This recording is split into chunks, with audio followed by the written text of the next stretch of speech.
before we end, I think maybe each of you, what's the one thing personally that you think we can do to help move diversity and inclusion forward within the space, this technology, the broadband space we work in, just at an individual level? What would your advice be?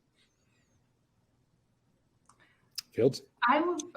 Or Megan? I feel like I keep interrupting everyone, and I know it's like you and Tim are interrupted, and now I'm changing the roles here. I'm going to use the conversation. Feels great. I know what you guys feel like, but sorry. That was maybe out of line. Shit, Nick, can we take that part out? That is not. Yeah.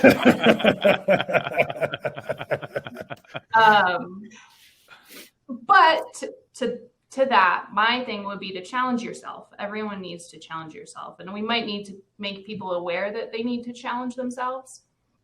But that's the only way we're going to get the change I think we need to see in the industry. If everyone takes accountability for their actions, for their preconceived notions, for what they might say or do or not say or not do. And so I think it is on all of us. I don't think, I think that's where the change is going to be, is everyone on this call, all of us challenging our notions and how we act and what we believe. Great advice. Fields, Brian? Yeah. Go ahead, Fields.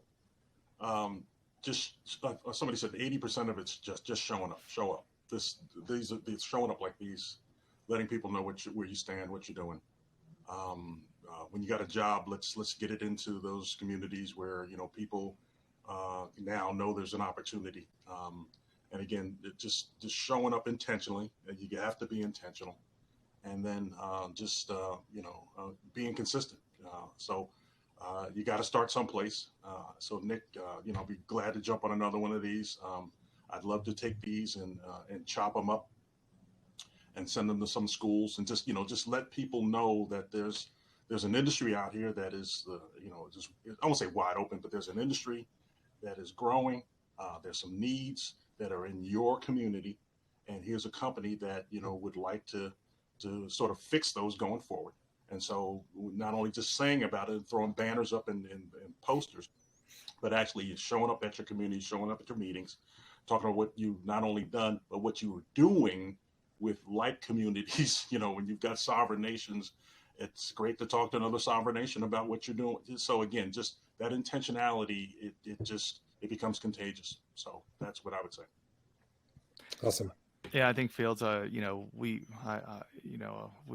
made some good headway, obviously, with you being on board.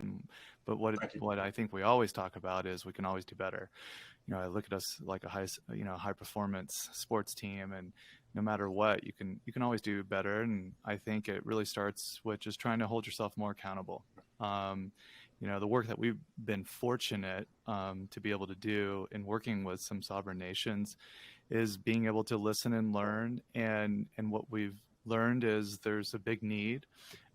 We provide a value that, they can utilize, but it's really, sitting down and understanding their needs. I always talk about every single community is like a snowflake, right? They're all absolutely unique. Absolutely.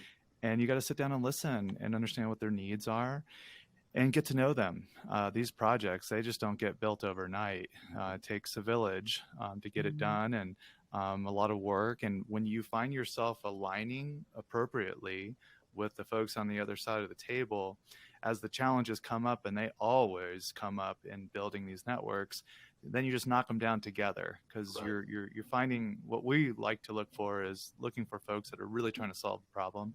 Right. And if we really align that way, then we just constantly, it's like a puzzle. We're just constantly, solving the issues and moving forward and working really well together. So when you find that, it's a wonderful thing, but you have to be willing to listen and sit down and understand what the real issues are, and then decide how do you, what's the approach, what is possible, work with great organizations like Learn, Design, Apply, because a lot of the areas that have the need also have the need for additional funding because it's not economically viable today on its own. So a little shout out to Megan and her team, but they do great work and we love working with them. And, And quite frankly, they do a great job earning that trust as well and understanding the needs of the people that they work with. So, but I guess one thing I wanted to share is part of what we're trying to do is inspire other sovereign nations to take the leap to try to figure out this problem, and municipalities.